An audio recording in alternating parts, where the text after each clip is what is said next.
Episode 163 of Australia's #1 marketing show. Listen in and you'll discover how to integrate old school marketing, yep, old school, with your online marketing efforts. Plus, I help a listener launch his passion project.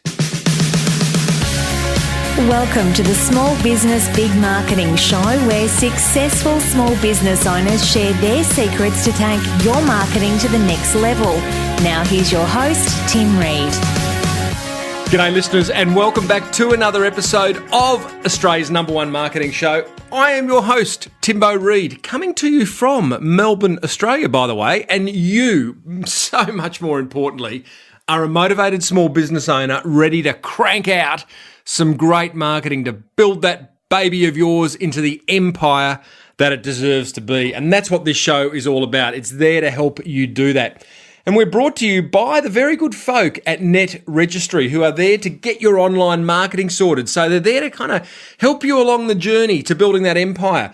They can get you domain names, website design and hosting, search engine optimization, pay-per-click advertising, you name it. Net Registry can sort you out. So head over to netregistry.com.au and tell them Timbo sent you. Now, we have got a very big show today. Oh, by the way, welcome to all the flying soloists over at the Flying Solo community as well. Now, listen, big show today. Got a listener question about launching a new biz whilst managing a young family.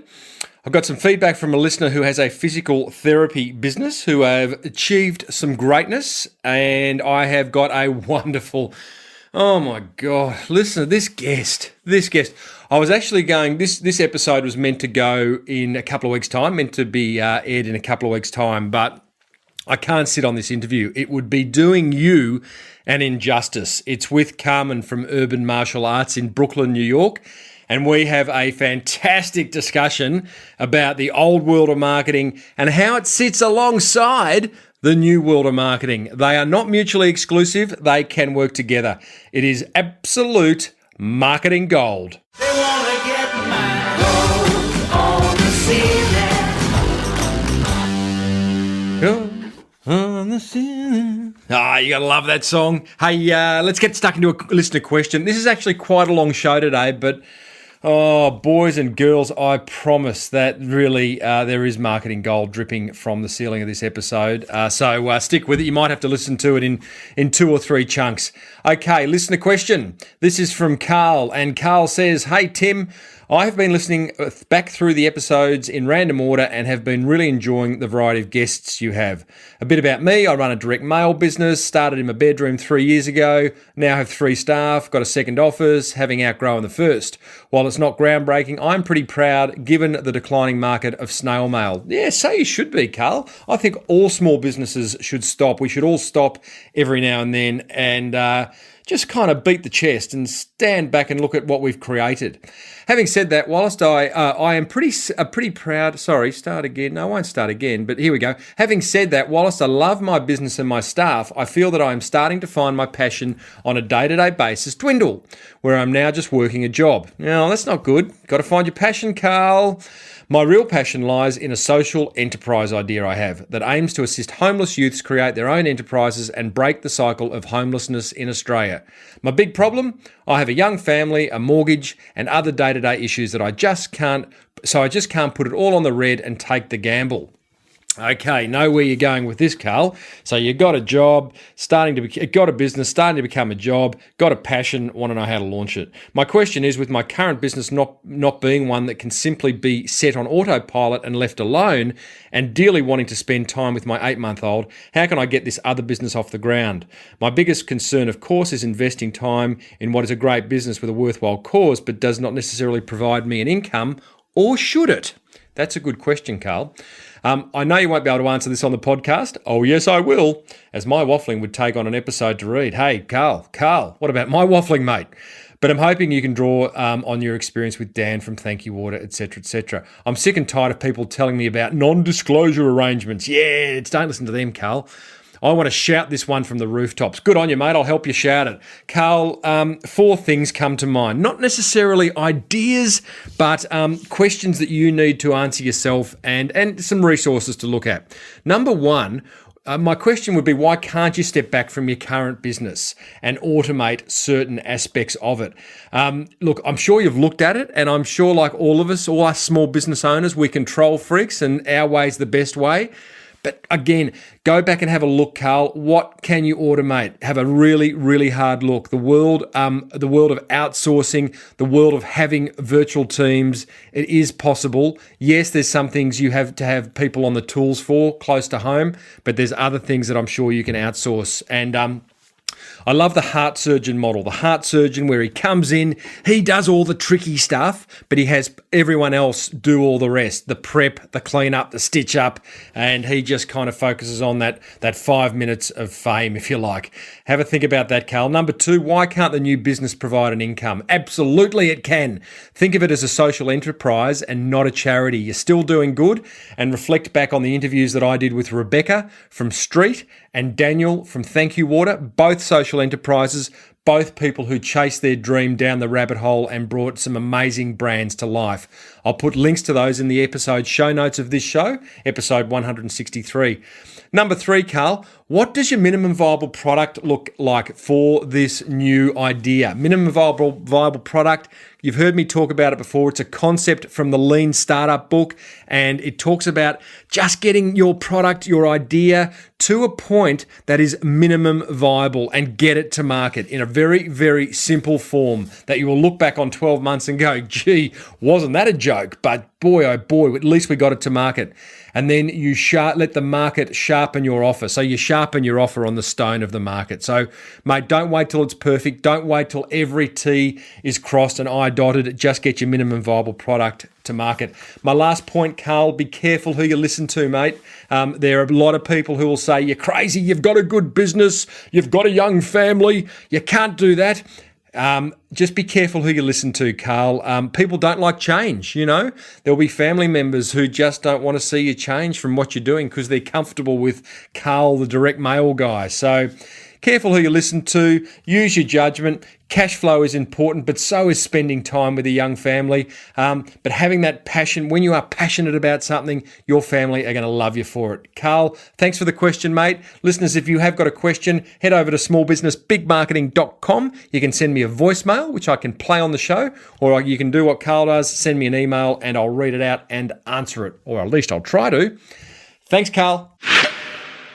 Alrighty, couple of educationals coming up, which, as you've heard me say before, as small business owners, we should never ever stop learning. Every now and then, you got to take the foot off the pedal and go and learn something new and grow. I've got a content marketing accelerator program coming up on Wednesday, December 4, between 9 and 11. It is delivered via webinar, so you can join in from anywhere in the world. That's 9 till 11 Australian Eastern Daylight Savings Time. You know, content marketing has been so good for my business in the last 4 years. It's increased inquiry out of control. It's got me Google rankings on page 1 for key search terms. It's just been the best marketing that I've done. And yeah, it's been a buzzword for 2013, but you know what, team? It is going to be a marketing priority for 2014. Content marketing is here to stay. The most recent update to the Google algorithm, called Hummingbird, demands that we create content that is relevant and useful. So join me for this webinar on Wednesday, December 4, 9 till 11, Australian Eastern Daylight Savings Time. Head over to smallbusinessbigmarketing.com and click on the webinar banner at the top of the page, and you can join in very, very quickly. Would love to see you there. Already lots and lots of virtual seats are being filled. Net Registry have also got something on December 4. Who would have thought? Theirs is a live event, and it is free for small business owners in the Sydney area. It's an online marketing class run by Sam Shetty, their online marketing guru. He's going to go through search engines, online marketing best practices, social media, how to implement an online marketing strategy, conversion rates, and key factors in online marketing success. And all you need to do to register, and it is free for Small Business Big Marketing listeners, $99 for others. It's 10 to 1 on Wednesday, the 4th of December in Broadway in Sydney. Head over to netreg2, N-E-T-R-E-G, number 2, .eventbrite, and that's brite.com.au, and use the secret code SBBM13, the number 13. I'll put a link in the show notes to that as well. But as I said, team, we can never stop learning. So I would love you to see you on the webinar. If you can't make the webinar, you want to head over to Net Registry and join Sam. Either way, you're going to learn lots and grow that little business of yours into an empire. Here we go, team. Let's get stuck into this interview. I am so excited about this. I couldn't hold it. I had to get it out to you. Thank you, Melissa Brisbane, one of a long-time listener of the show, who suggested I speak to my guest today, Carmen Sognonvi from Urban Martial Arts in Brooklyn, New York. And Melissa just thought she'd be a great guest for the show. Now, let me tell you about Carmen. Carmen is the owner and the GM of Urban Martial Arts in Brooklyn, New York, and she runs it with her husband.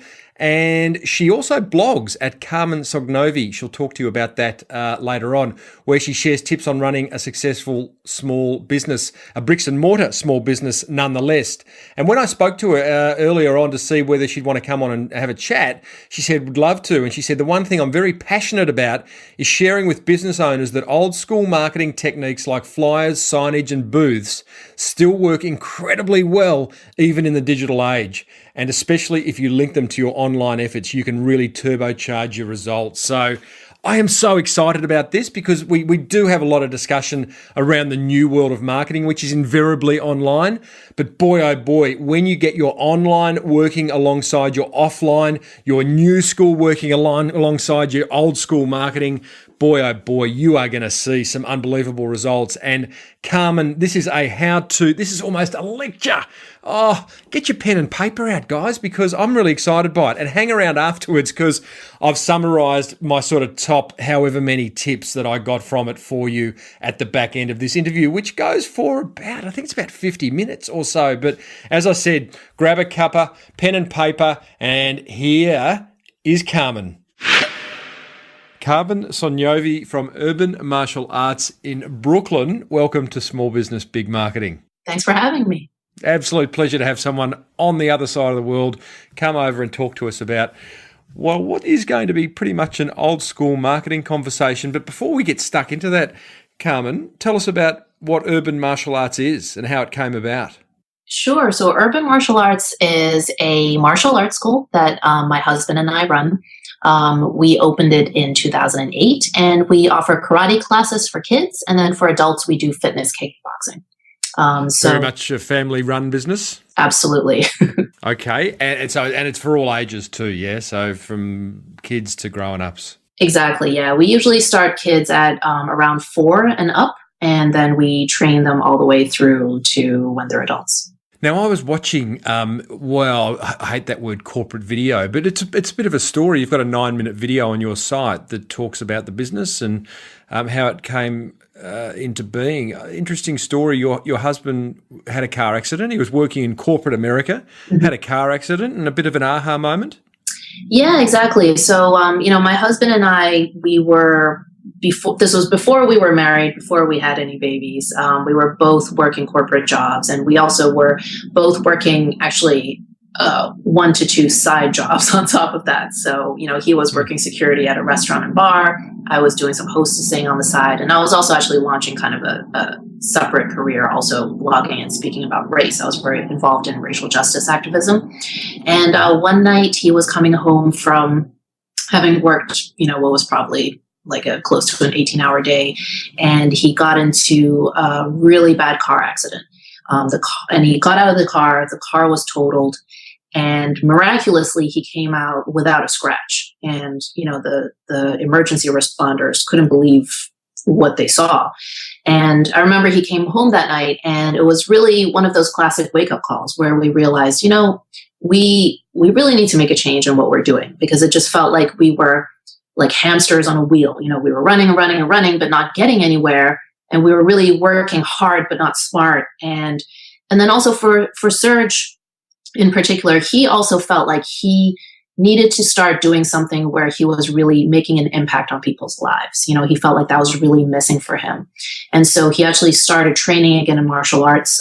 He had been doing karate since he was about 10 years old, but he'd taken a break from it, when he entered the working world. So he started training again.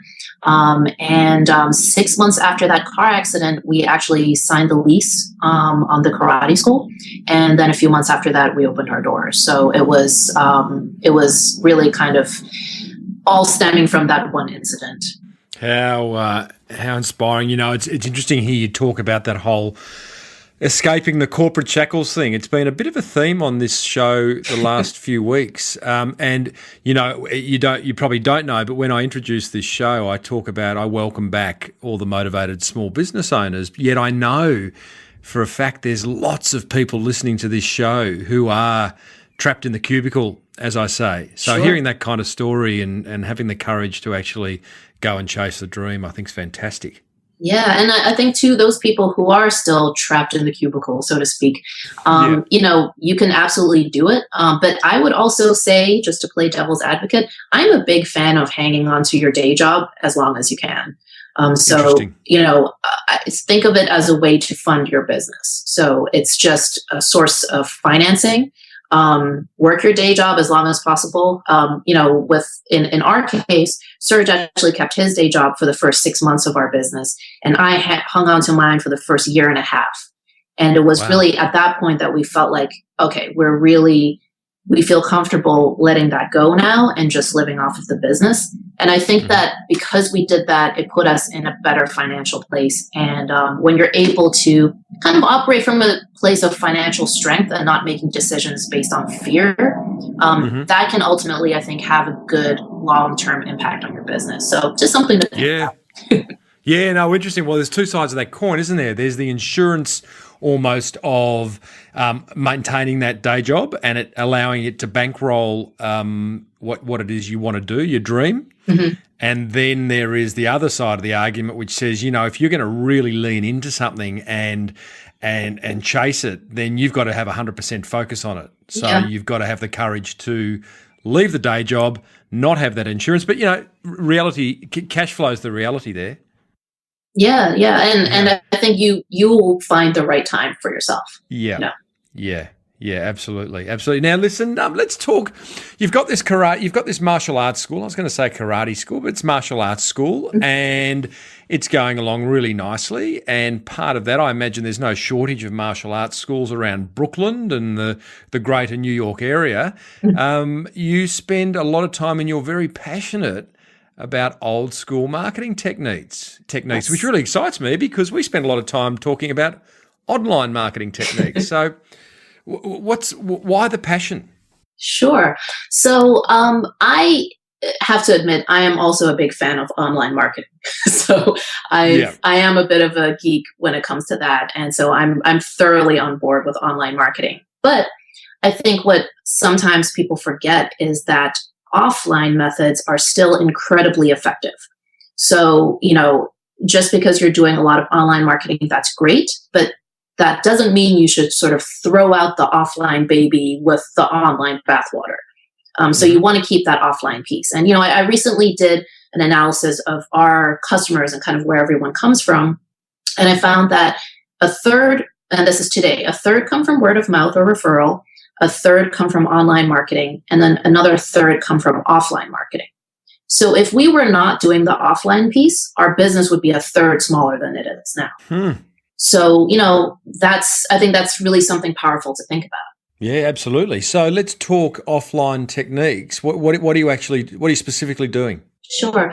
Well, I think some of the three most sort of major offline or old school marketing techniques we use are promotional booths, flyers, and signage.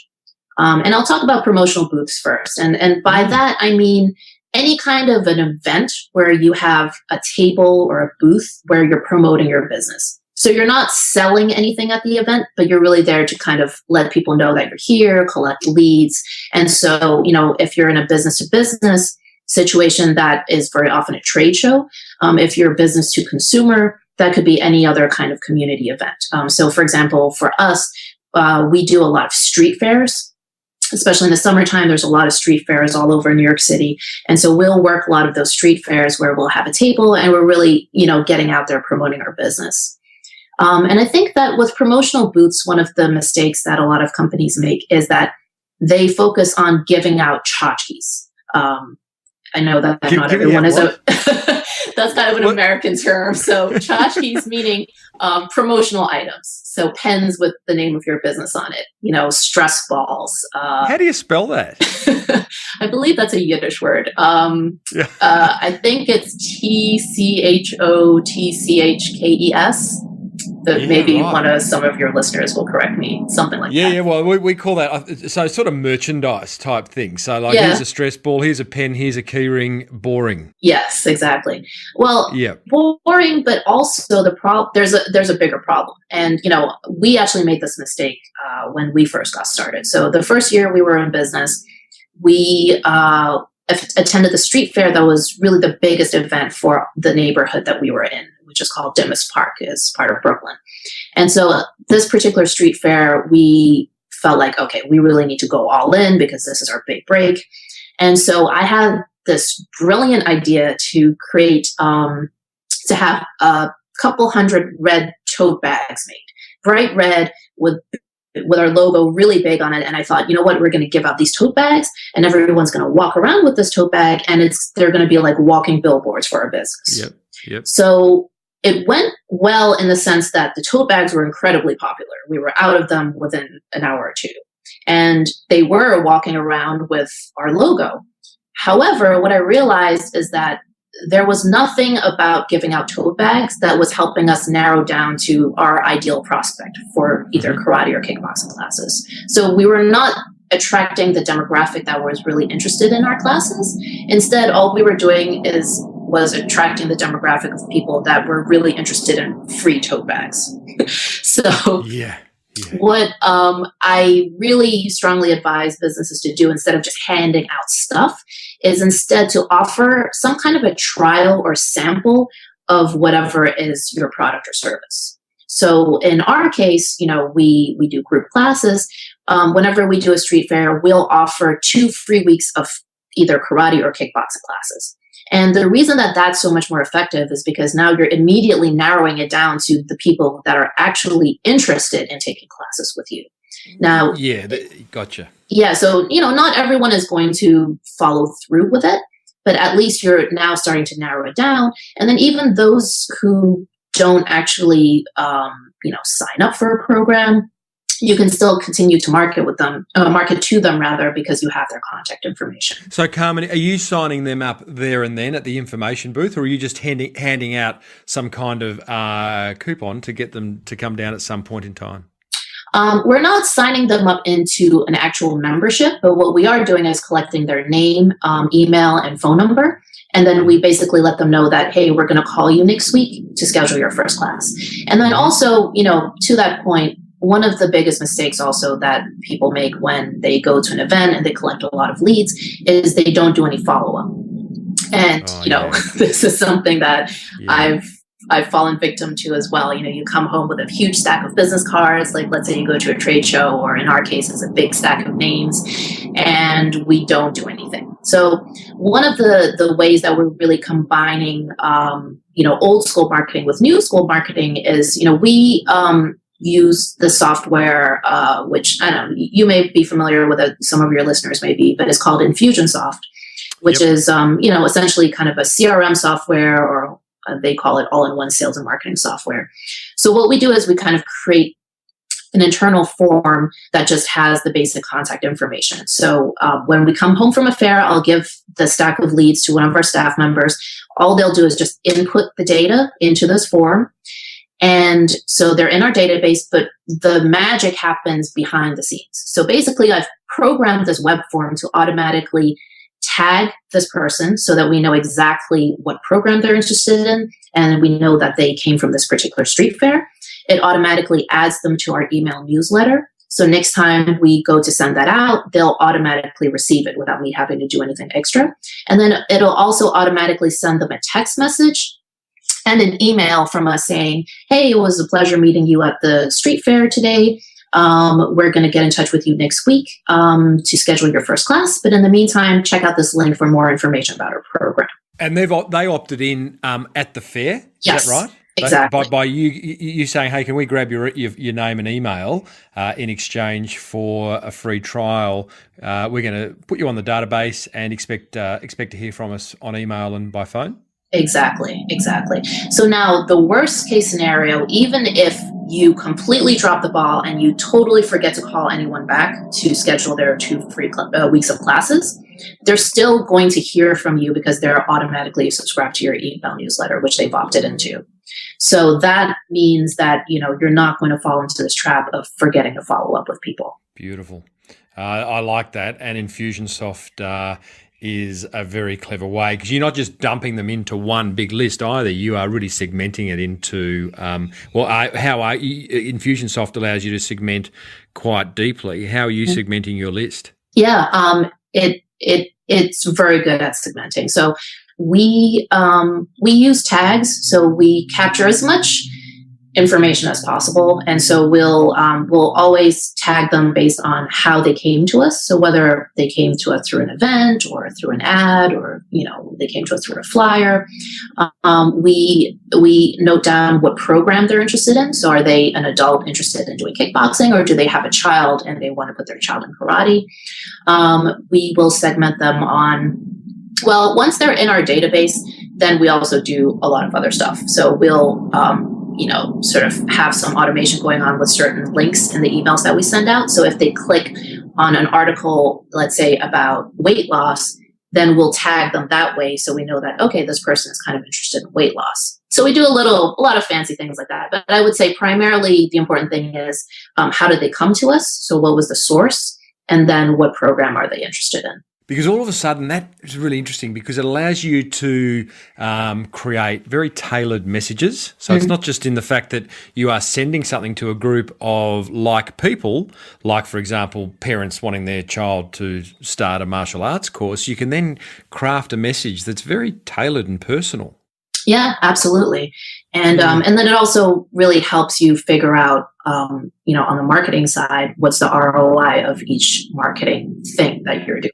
Okay, so information booze, I like that. Tell me, just with that, you go to those street fairs or expos or whatever they are with it may be just a table and a couple of staff members, or have you got some additional things where you've souped it up and you've got printed fold-out signage and all sorts of branding going on as well? We do both. Yep. Okay. What we usually, most of the events that we work, it's a very simple setup. So we just have a folding table and we have a vinyl banner that covers the front of the table. And then we do have our flyers there. And we do hand out some of them, but really the primary goal whenever we work an event is to collect leads, not to just hand out flyers. Great. And one of the mistakes that I see a lot of businesses do is they just, if they're at an event, whoever is working it just sits behind the table. Oh, yeah. And this is something that you should avoid. So whenever possible, if you're working an event, it's best to have at least 2 people. So one person should be at the table, and then the other person, I recommend, should just be circling, walking around the whole event with a clipboard and forms, and just going up to people saying, hey, hi, how are you? I'm Carmen from Urban Martial Arts. We're offering everyone 2 free weeks of classes today. If you're interested, can I just get your name, number, and email, and we'll call you next week to schedule your first class. Carmen, I love this. We, Melissa Brisbane, who introduced me to you, a listener of my show, and suggested I talk to you, one of her comments in the email was, this business is a small ma and pa business, as you, in your own words, say, but they're punching way above their marketing weight, which I love. You're a business on the street in Brooklyn, but I can already see why she's saying, you appear so much bigger than you are, which is a kind of interesting strategy in itself. Is it something you you try to be? Or it just by nature of the type of marketing that you do, you appear bigger than you are? That's interesting. I think that, when my husband and I first opened the business, we felt very strongly that we wanted to really have the school have the warmth and friendliness of a mom and pop business, but then the professionalism and level of service that you would expect from a Fortune 500 company. So, when we opened the business, we were very deliberate about that.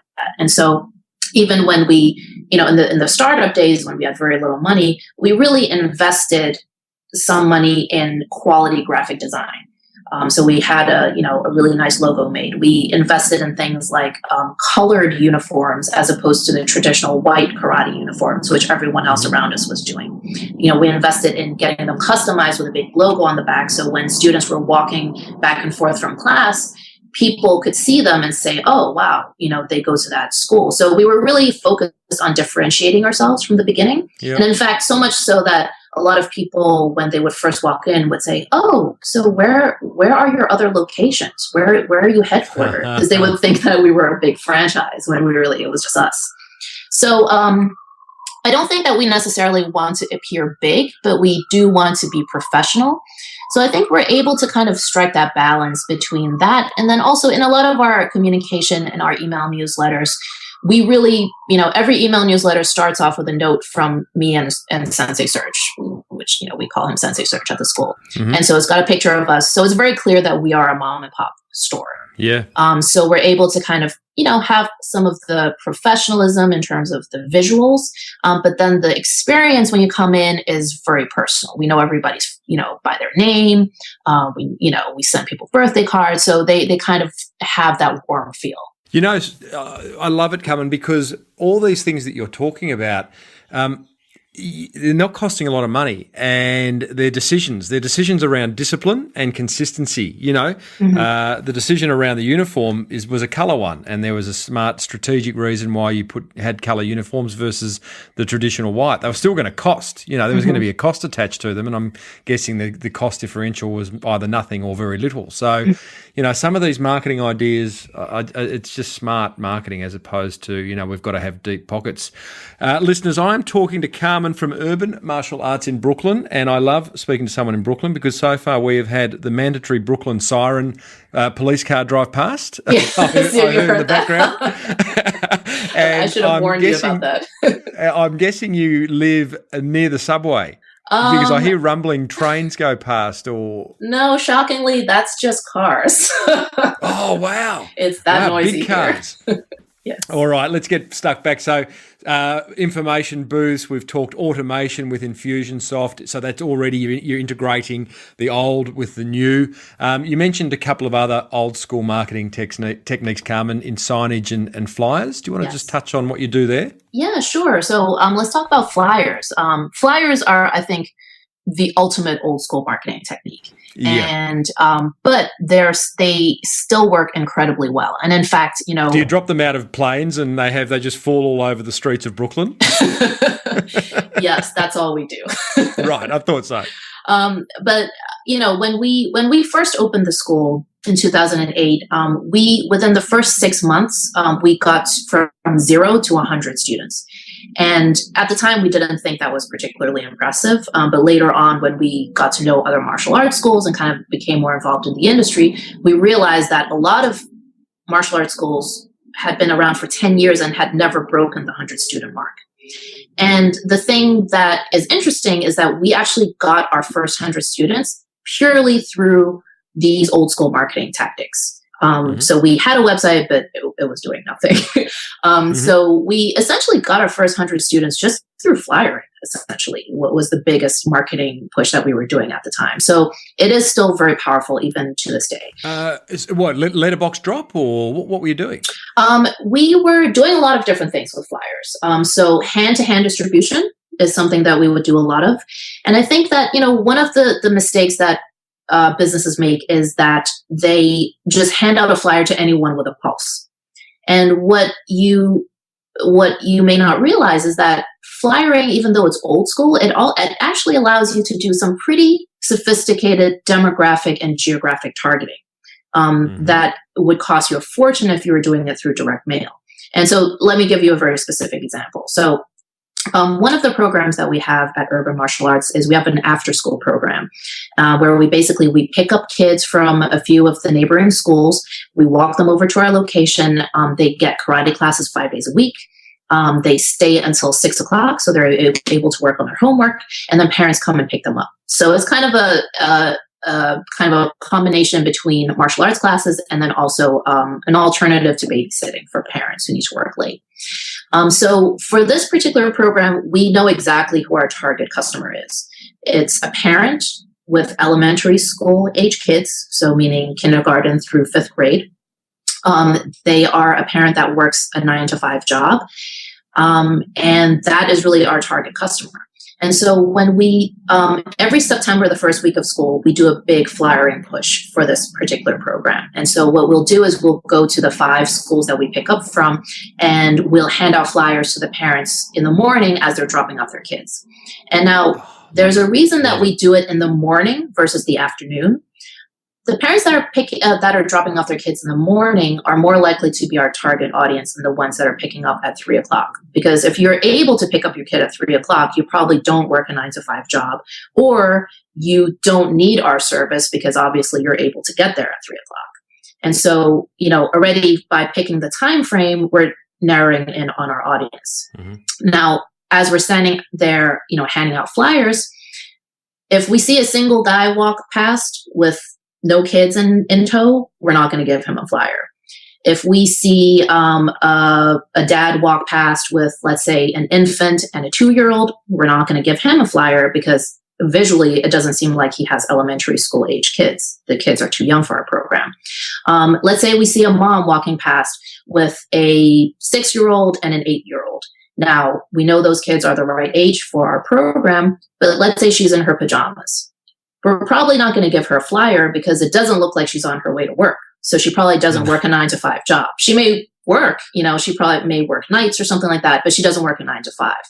So just by sort of eyeballing who it is that you're handing out flyers to, you're already able to target them if you have an idea of demographically, who's your ideal customer. You are clever. You and Sensei Serge, they're targeted flyer dropping. I love that. In fact, I'll build on that idea. And if you do walk past the single bloke, or if you do walk past the mum with the younger kids, then maybe you should have secondary flyers in your back pocket ready for them as well. Sure. And we do. It's not to say that we don't give them anything. But I love that. Now, okay, I often talk on this show, Carmen, about message versus medium. So it sounds like you've really nailed the medium. The message on those flyers is just as important because, okay, cool, you're targeting a particular demographic of parents dropping their kids off at elementary school, and that's who you're after. But what appears on those flyers is really critical because at that point they're going to read it, once they arrive at work or at some point. So, do you spend a lot of time mulling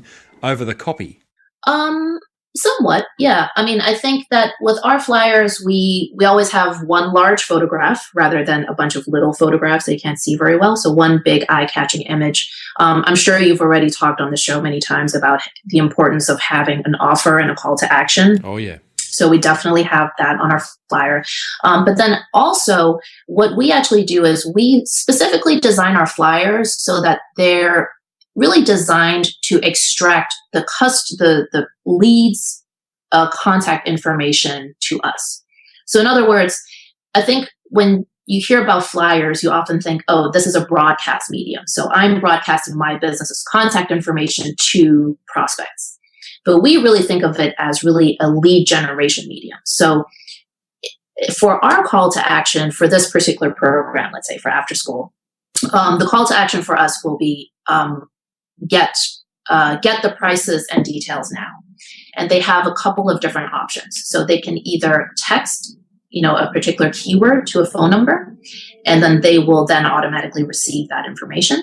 Or we also have a custom URL that takes them to a specific landing page that talks about that program. Now, if they input their email address into that landing page, they'll get all the information that they're requesting.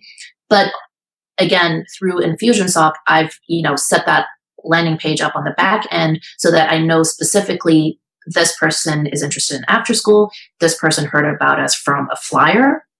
And, depending on what kind of campaign we're doing, I actually will have different landing pages on different flyers if I want to track it even on a more granular level. Oh, I love that. So just to be clear too, going to those targeted landing pages or requesting a text message will require them to input some contact details. So in they go to your list, yeah? Exactly. Love yes. it. Love your work, Carmen. This is fantastic. So an Infusionsoft will help you with the landing page. That's not a text. They're not helping you with a text service, are they? Not within Infusionsoft out of the box. They don't really have the texting, but we use a separate service called Fix Your Funnel, which integrates with Infusionsoft, and they have this really cool thing called SMS conversations. And the way it works is, you text let's say the word school to a particular phone number.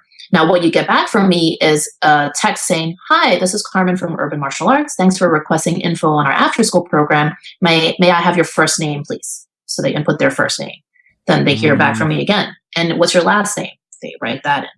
"Great. What email address should I send the information to?" They put in their email address. Now, the beautiful thing about that is that what it'll do on the back end is automatically create a new contact inside Infusionsoft, and it'll input the first name, last name, email address, phone number into all of the correct fields, tag them exactly the way that I've set it up so I know that they're interested in after school, they got to us from a flyer.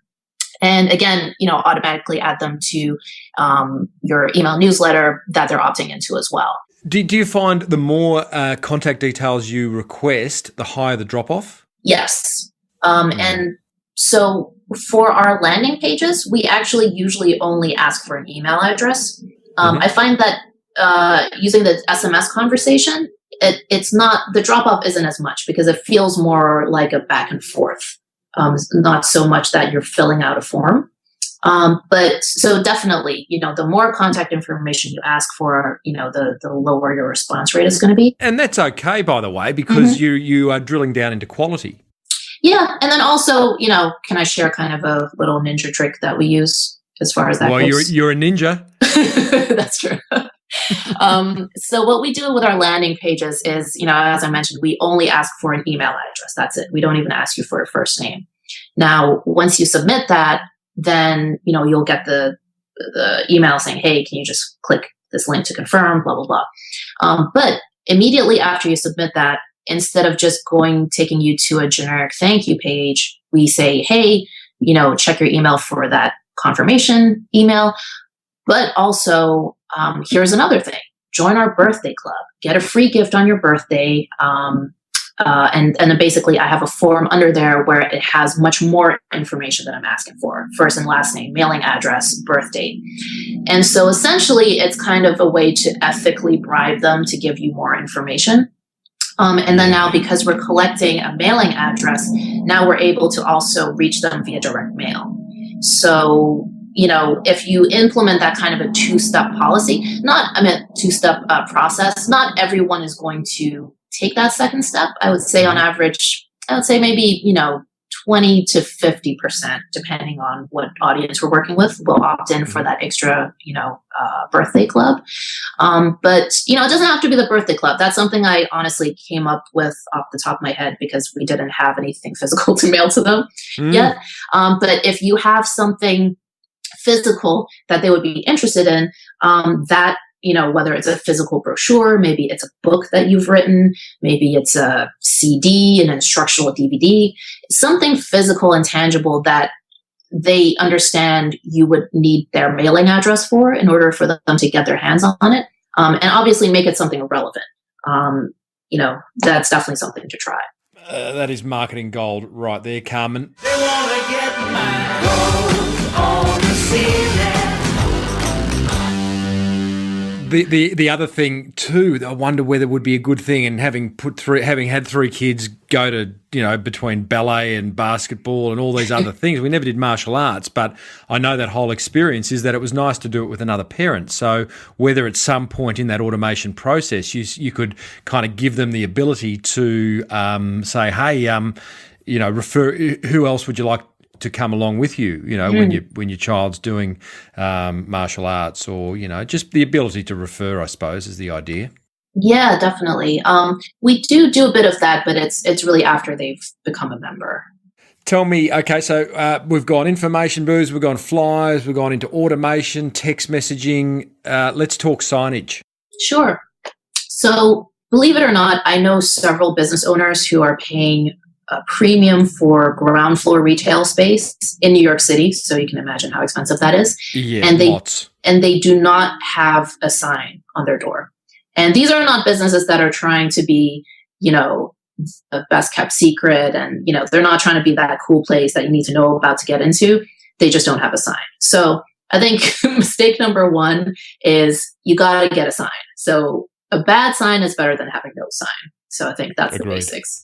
Now, another mistake that I see people make is really relying just on their main sign. So meaning, the primary awning main sign that you have outside of your store. And, obviously that sign plays a really important role. But because it is such an expensive and fairly permanent fixture of your store, you're probably not going to put that level of detail on there. Or to phrase it another way, you're only going to put on that sign the things that you're pretty sure are not going to change probably for the next 5 to 10 years. So it'll be limited to, the name of your business, your basic contact information, and maybe broadly speaking, what it is that you do. So, we do martial arts, we do karate. So what you want to do is really explore using temporary and then also indoor signage. And what I mean by temporary signage is things that you can put up maybe inside your store window that would be suitable to promote maybe sort of seasonal specials that you're running, or maybe you're launching a new program. You're not sure if it's going to stick around yet. So you want to use that to promote that. And then for temporary signage, I like to use vinyl banners that have grommets, sort of holes in each corner. And then we stick them into our window using suction cups on the inside. So it's, it looks really clean, looks really neat, but at the same time, it's very easy to just take off and replace if we need to. And so, that way you're able to get the word out about other things that you do that you might not really want to put on your main sign because it doesn't really have that kind of a permanence. And then in terms of indoor signage, that's something that I think if for those of your listeners who are retail in the retail industry, they probably are already doing a lot of this, but maybe other businesses are not as up on indoor signage. But indoor signage is a really great way, especially to promote things to your existing customers. So as much as we would like to think that our customers know everything that we do, the truth is that they probably don't. They probably only know the piece of your business that they particularly buy into, and they may not know kind of the breadth of services that you offer. So let's say, for example, you're a bakery and you're best known for your cupcakes. So everybody comes in and buys your cupcakes. Well, let's say that you actually also do custom birthday cakes. That's a great opportunity to use an indoor sign where you can say, hey, we do custom birthday cakes. And then again, make sure, of course, you have some kind of a call to action. So maybe the call to action is see our portfolio of sample cakes and get a pricing list. Hopefully you would say it pithier than I did. Yeah. But, that's the call to action. So indoor signage, I think, really important for kind of educating your customers about what else you do that they might be interested in. Well, I think you've identified a couple of things. One is that too often small business owners look at signage as something permanent. Like we get the signs done and our work is done. Right. Never need to do those again. And I'm imagining some of those really old signs on really old shops, So number one, rotate it, keep the message. Because what happens when a piece of marketing, when a marketing touch point remains unchanged for a long time, it becomes wallpaper. It fades into the background. You end up not noticing it. Mm-hmm. So in changing it, often I think it's fantastic. And the other thing that you've done too is using signage to remind people about different aspects of the business they didn't know about, but also actually you still got the call to action. You're a call to action machine. I try. I say that with all the love in the world because I think, again, the question is, with any marketing output that we do as small business owners, is like, what do we want people to do as a result of it? That should be a primary question, almost the first question. Having seen the sign, having received the brochure, having looked at the website page, what do you want that person to do? And that therein lies your answer to the call to action.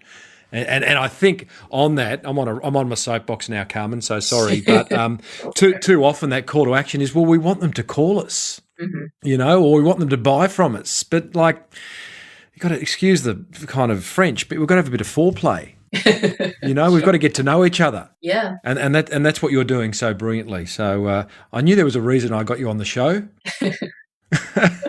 Now, listen, I'm very conscious of the fact that it must be about 20 to 11 of an evening in Brooklyn right now. Is that right? 20 to 10. Because 20 to 10. Turned Okay, our all clocks right. back. Well, we've got plenty of time. No, Yes. look, I won't keep you for too much longer, but I thank you so much so far for sharing this marketing gold. They wanna get my gold on the ceiling. Now let's talk. We've covered flyers, signage, information booths, automation. You are doing a lot online. It's not as if you're disregarding the brave new world of marketing, as I call it. You are quite prolific in video production with your YouTube channel. Yeah, we definitely do a lot of video, which makes sense, especially since we are a very visual business. And I think, for those of your listeners who are in visual businesses, that's something they should think about. Anything that's food related or hair and beauty related, fashion related. I'm often surprised by some of the businesses that I frequent as a customer that are sort of very visual. I'm often surprised that they're not posting more pictures. I'm a big fan of, this is speaking to some of my ladies now. I'm a big fan of tacky nail art, so gel manicures. Me too. I like tacky nails, essentially. What are you wearing at the moment? What have you got at the moment? Bit of bling? Right now, I have white on all of them except my ring finger, which is totally blinged out. I love it. I love it. But this place that I go to really specializes in gel manicures, and the women that work there are artists. Like, they do really incredible designs all by hand, using these tiny little paintbrushes. And, they are somewhat active on social media, but, sometimes I think about the fact that, they're churning out probably 20 amazing works of art every single day. There's nothing to stop them from posting at least one every single day. Absolutely. So if you're in a visual business, definitely, you should do that. But so getting back to the video that we do, we're big on video. So we do a lot of events throughout the year. And, we used to not do video. And at one point I realized, our website is not, this is at a point when we had a much more static website. Our website really wasn't communicating all the cool stuff that's happening at Urban Martial Arts all the time. Every quarter we do a belt promotion, which is essentially our version of a graduation ceremony when all of our students perform what they've learned and then everybody receives their new belt. We do 5 to 6 karate tournaments a year. We do a lot of, little parties and workshops and camps. And so visually, there's a lot of events going on that it makes sense for us to, communicate, capture on video, and then share with our students so they can kind of share it with each other. And then also for those people who weren't able to make it to the event, they'll watch that and realize, wow, this looks really cool. I need to make sure that I make it next time. So video is really important for us, for sure. And tell me, because there's so many blockages to small business owners cranking out some video, do you keep it really simple? Do you just get the iPhone out and wander around, or do you get a professional crew in on a semi-regular basis? How do you do it? Yeah, we've done both. So the bulk of our video, I just shoot on a little Canon camcorder, it's pretty old at this point. It's like a Vixia HG20 that I got like 5 years ago. So it's just, a consumer HD camcorder that we use for most of the video that we shoot ourselves. And then, for some of the sort of more promotional videos that you see on the main pages of our website, that was done by a professional. So I don't have that level of quality. No, well, I'm going to put I'm going to embed your, what would I call it? The story of Urban Martial Arts. It's a 9-minute video that really shares your why and introduces you to the business, your family. It's fantastic. It's such a wonderful story. And, as a potential customer, you'd look at that and go, I'm in, count me in, which is obviously the intention. And now looking at your YouTube channel, breaking it down into, you've got videos about your programs. You've got the karate tournament videos. You've got parties and event videos. You've got karate belt promotional graduation videos and again, there on every single video, there is the call to action. There's your phone number, dedicated URLs on it.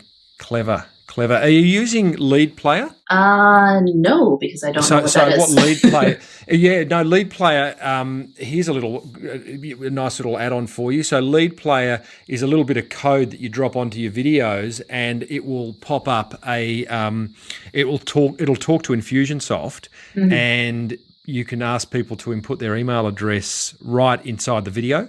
Oh. Yeah. I'm all over that. And that that works with YouTube as well? Yes, it does. Absolutely. Talks to YouTube. And in fact, Lead Player, I'll get into trouble for the people who invented Lead Player, but the reality is there's a video hosting service called Wistia, and I've had John Savage on, Chris Savage, I should say, who created Wistia on the show about 18 months ago. Wistia is a beautiful video hosting service, got some great analytics. They've just introduced a free add-on called Turnstile.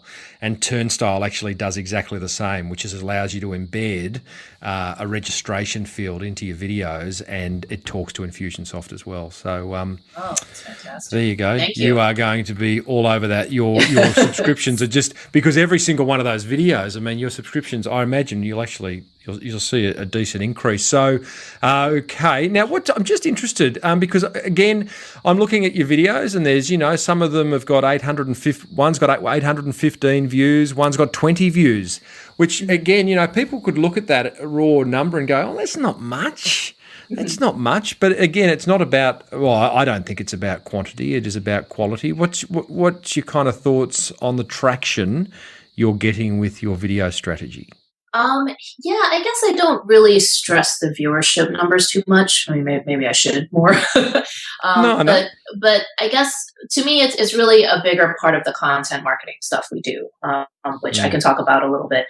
So what I try to do on the content side is, obviously whenever we have events, we'll post a video of that. So that's kind of based on whenever the events happen to be. But then in addition to that, what I try to do is we send out a weekly email newsletter. And we have one version that goes to prospects and then one version that goes to existing students. We used to just have one single newsletter that went to everybody, but I realized very quickly that it was getting a little unwieldy because, there are certain things that prospects don't really care about. Like they don't need to know that the next tournament is coming up and they need to register now because they're not even students with us yet. Conversely, our existing students don't really need to see me selling some kind of a membership special we're doing. So we decided a while ago to kind of split those into two different newsletters. And so what I try to do is kind of have the subject line is always going to point to one sort of informational piece of content that I created specifically for that newsletter. So, and then what that'll essentially be is a blog post on our blog. And I try to alternate it because we do have these two separate audiences, just to add to the level of complication. We've got prospects versus students. And then within that, we also have karate sort of people who are interested in kids classes versus people who are interested in classes for themselves. There's some overlap there, but not necessarily. And so what I try to do is alternate. 1 week, I'll have a blog post that's related to that's of interest to parents. And then the next week I'll have a blog post that's of interest more to the kickboxing person. So someone that's interested in fitness or nutrition or weight loss or kickboxing. And so I kind of alternate between the two. And so to me, the videos are kind of an add-on to the main piece of content we push in each email newsletter. So, we'll kind of push that main content. And then underneath that, we'll also have links to, hey, did you check out the video from our latest event? Blah, blah, blah. And so I see them more almost like as a customer service thing, if that makes sense. Yeah, I get you. I get that. What's your open rate on e-newsletters? I sometimes get a bit of a chill up my spine when I think of e-newsletters because, there's many that I receive and don't open. What's your open rate like? You caught me. You caught me. I have not checked the open rate in a while. Okay. I have to totally. Oh, well, good. You are human after all. At this point, up until then, I thought you were superhuman, martial art, Karate Kid meets Gigantor. But, I'm a call to action machine, but not an open rate machine. Yeah, correct. You can get a T-shirt. I'm a call to action machine. There's a good T-shirt, actually. I like that. Tell me, just to finish off, Carmen, so appreciate this. Social media, you're active on Facebook, Twitter. Is there a particular role social media plays in the business? I don't really feel like I'm that social media guru, I have to be honest. Twitter, to be perfectly blunt, has felt primarily like a bit of a waste of time for us. Yeah. I feel like and maybe it's because we're business to consumer, I still feel like even though a lot of consumers are on Twitter, I don't know, it just seems like most of the people that follow our account tend to be just other martial arts school owners. So there are other martial arts schools kind of checking out what we're doing, which is great. So it seems like for us, Twitter seems better for kind of professional networking. Yes. Facebook is a little more appropriate, I think, for our audience. But I have to admit that I haven't been as active on Facebook as I should have, because for a long time, I was really peed off by the fact that Facebook was making you pay in order to reach the people that already liked your page. I think kind of out of spite for a long time, I was just kind of ignoring Facebook. But recently I've kind of gotten more into it, and especially since they've made a lot of changes to their advertising platform, and I feel like there's much more interesting and specific targeting that we can do. I feel like it's becoming a more relevant platform for us. So I don't have any major tips yet for Facebook. I'm still kind of in the experimenting phase right now. Well, I love that because gosh, how many small businesses do I come across, and maybe you too as well, that just think social media is the silver bullet, and it's not. Yeah, it can be.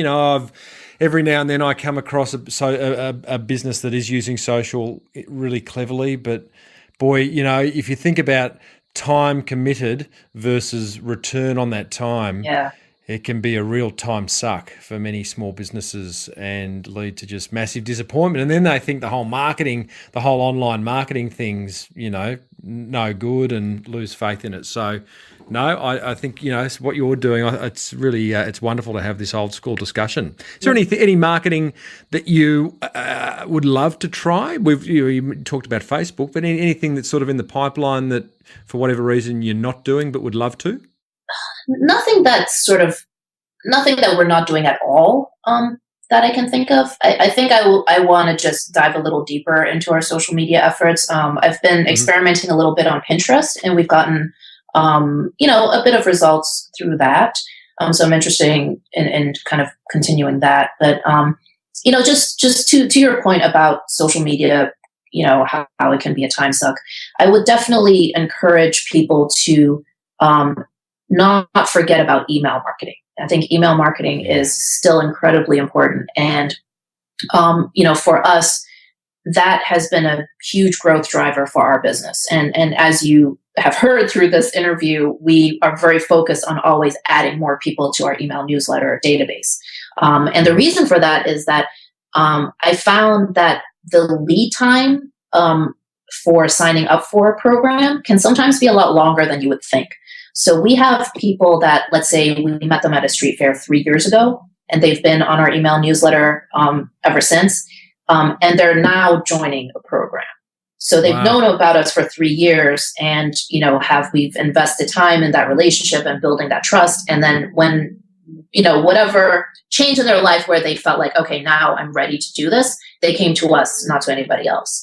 So, and I've also, looking at our stats, what I have noticed is that any given month, about 20% of the new members that we sign up are people who've been on our email list 6 months or longer.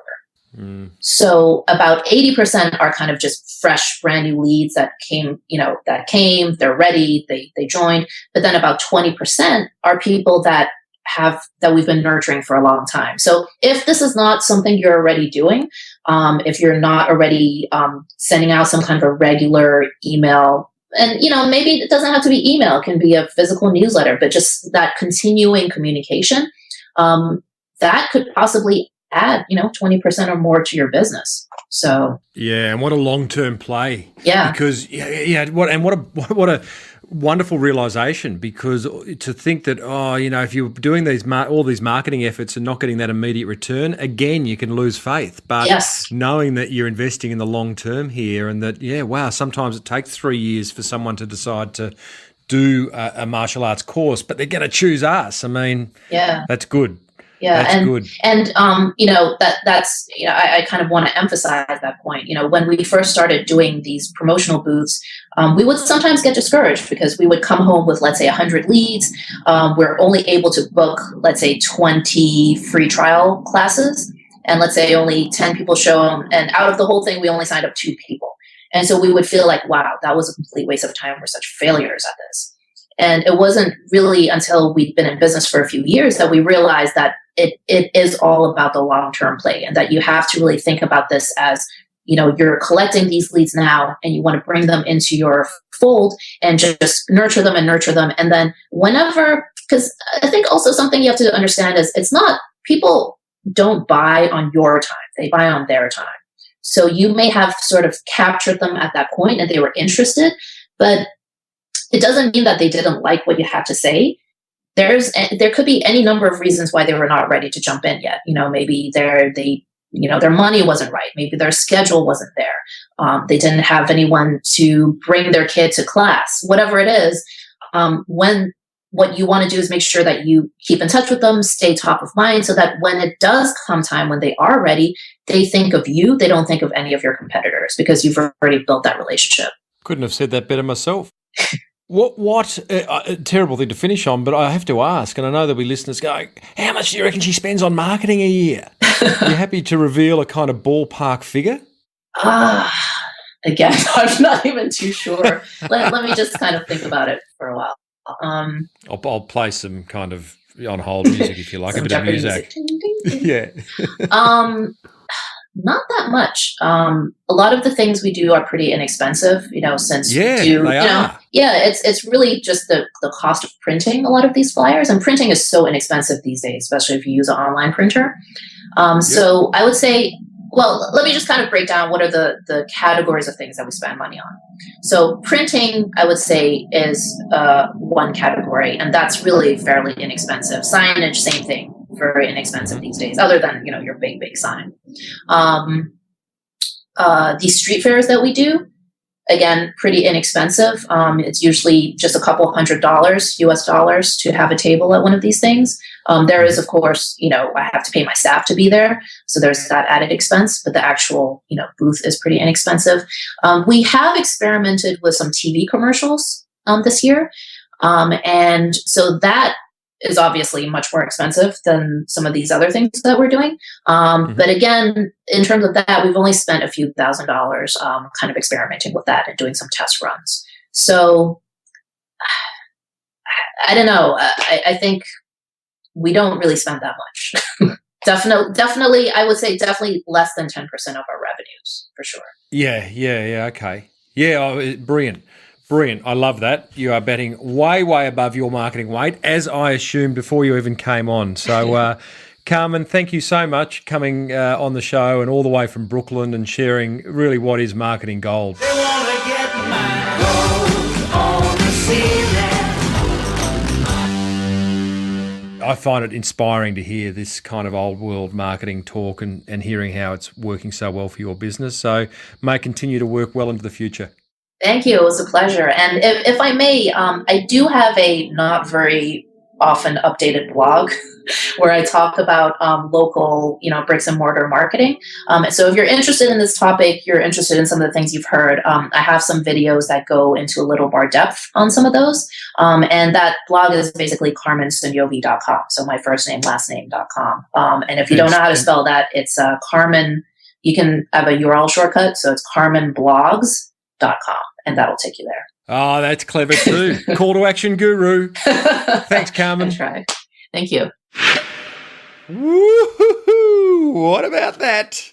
What about that? Let me give you my kind of, I don't know how many I've got here. There were so many marketing tips in there. Info booths. I love the whole info booth thing. Grabbing contact details in exchange for a free trial being your objective, as opposed to handing out as many flyers as you can or sitting behind the desk and just saying hello to people. That info booth strategy is a ripper. Automation. Not enough of us are automating. I am going to dig a bit deeper into Infusionsoft, maybe even do an exclusive interview with them. And I think we've got to learn a whole lot more about that, because that is incredibly targeted marketing. Speaking of targeted marketing, flyer drops outside the schools, going for that lead generation with a strong call to action. This is clever.